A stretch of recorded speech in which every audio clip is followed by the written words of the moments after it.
घर्षण हानिकारक के साथ अनिवार्य यानी जरूरी होता है, कैसे हम लोग समझेंगे। तो घर्षण हानिकारक के साथ जरूरी इसलिए होता है, देख लीजिए, जैसे मान लीजिए चप्पल है हम लोगों का, हम लोग पहन कर जब चप्पल चलते हैं तो उसमें भी एक बल कार्य करता है जिसका नाम होता है घर्षण।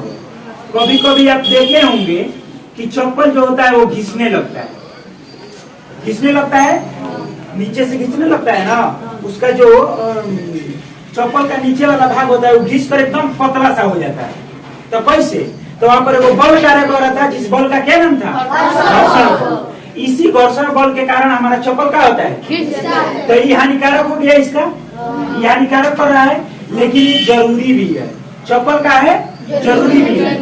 यदि चप्पल पहनकर हम लोग नहीं चलेंगे, चप्पल पहनकर नहीं चलेंगे तो गोड़ घिसने लगेगा, गोड़ घिसे लगी, चमड़ा में देखो तो चमड़ा उखड़ने लगी गोड़। जब बिना चप्पल के आदमी खेती में जाना तो देखिए चमड़ा चोइटा छोड़ेगा, जो घर्षण काम करता। तो ये चलते चप्पल पहनना भी खेती क्या जरूरी है। तो चप्पल में हमने देखा कि घर्षण कैसे काम करता है। अब हम लोग देख सकते हैं कि जैसे चाकू होता है, चाकू का धार भी देखते हैं कि घिस जाता है। हंसुआ सिंपल समझिए, हंसुआ देख ले पड़ा सब कुछ। धान काटने के समय क्या होता है कि हंसुआ में दांत गड़ाना पड़ता है, क्या है, घर्षण कराना पड़ेगा, क्या है, उसका दांत भी घर्षण के कारण घर्षण करता है ना जी।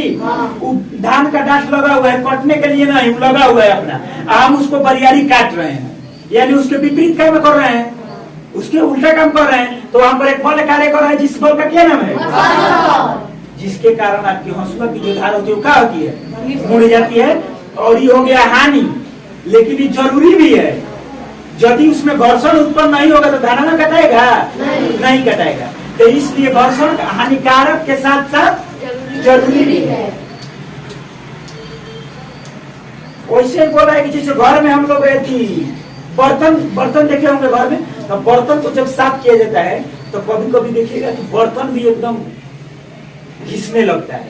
इतना सफाई के कारण जब ज्यादा पुराना बर्तन हो जाएगा तो उसमें भी रेघारी टाइप का आने लगेगा, यानी वो भी क्या हो रहा है, घिस रहा है। क्यों, क्योंकि जो हम मांजने के लिए लिए हैं बर्तन को धोने के लिए, उस किस पे रगड़ रहे हैं, बर्तन पे। तो वो एक प्रकार का वहां पर बल उत्पन्न हो रहा है दोनों सतहों के बीच। वो कौन सा बल है, घर्षण बल। तो इसीलिए घर्षण बल के कारण बर्तन भी क्या होता है, घिसने लगता है। लेकिन बर्तन को साफ करना भी क्या है, जरूरी है। तो समझने गए कि घर्षण हानिकारक के साथ जरूरी कैसे है, समझने गए, बोलू सौरभ।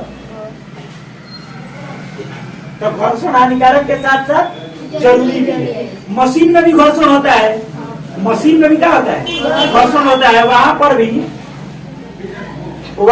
भी घर्षण के कारण कोई कोई नट या पुर्जा टूट जाता है, कोई नट या पुर्जा टूट जाता है, नट टूट जाता है। तो उस नट तो मशीन नहीं चलाएंगे, मशीन भी चलाना जरूरी है, लेकिन इससे हानि होता है। तो यानी घर्षण हानिकारक के साथ अनिवार्य है। समझ में आ गया। तो कोई पूछेगा कि घर्षण हानिकारक के साथ अनिवार्य है कैसे, एक उदाहरण देकर हमें बता दीजिए। घर्षण हानिकारक है लेकिन अनिवार्य भी है, कैसे?